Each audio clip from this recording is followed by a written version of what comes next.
आप सभी को मेरा सादर नमन है। साथियों, एक बात तो स्पष्ट हो चुकी है कि जिन नैतिक, सामाजिक, आर्थिक मूल्यों को लेकर के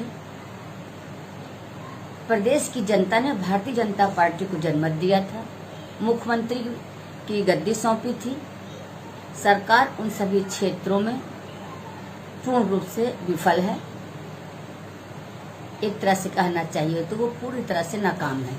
बेरोजगारी, भूखमरी, महंगाई, गुंडागर्दी, हत्या, बलात्कार, भाई भतीजावाद, दलित पिछड़े वर्ग का उत्पीड़न और हत्याएं तो अपनी चरम पर हैं। कानून व्यवस्था में जो आपसे कहना चाहती हूँ, कानून व्यवस्था पूर्ण रूप से चरमरा गई है, ध्वस्त हो चुकी है।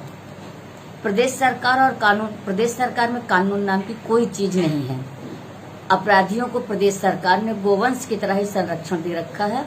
एक तरफ तो गोवंश किसानों की फसल न खा ले रही है और किसानों को आत्महत्या करने पर मजबूर कर रही है, तो दूसरी तरफ उन्हीं की प्रजाति के जो अपराधी है दलितों और पिछड़ों की जमीनों पर जबरन कब्जा कर रहे हैं।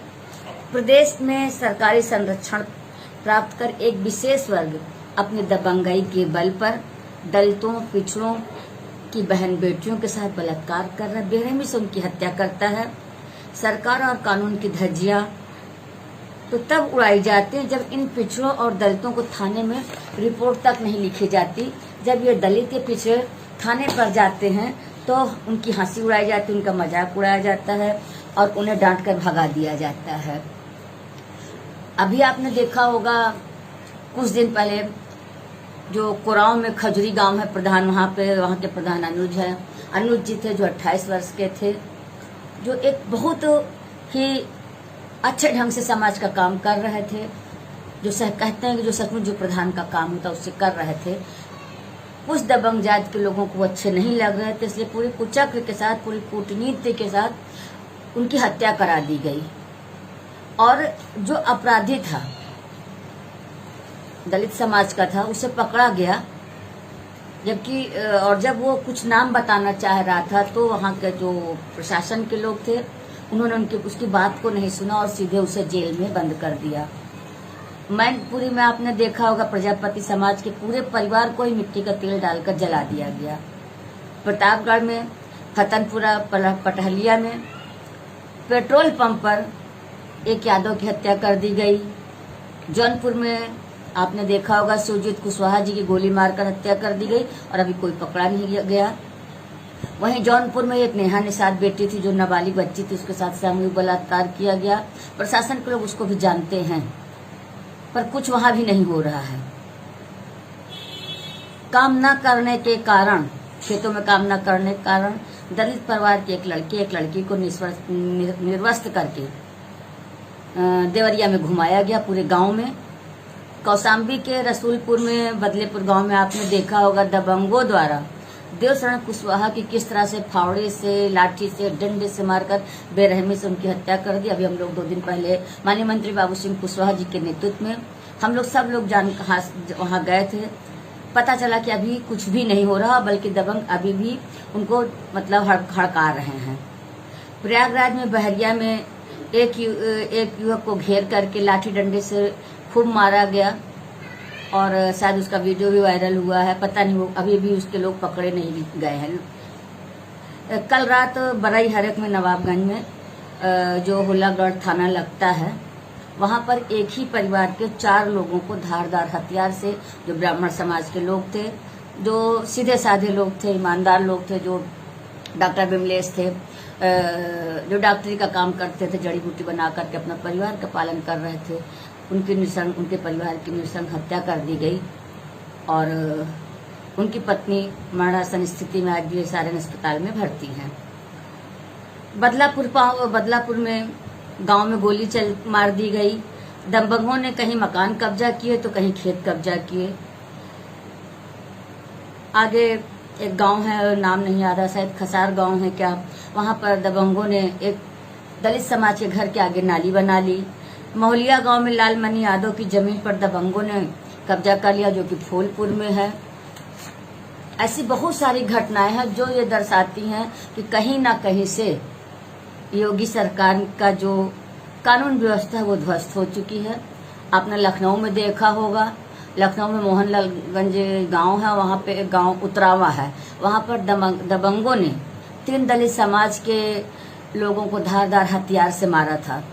लखनऊ में ही 3 दलितों को मारा पीटा गया, उनके बाल काटे गए और जूते की माला पहनाई गई, हाथों को बांधा गया और पूरे गांव में घुमाया गया।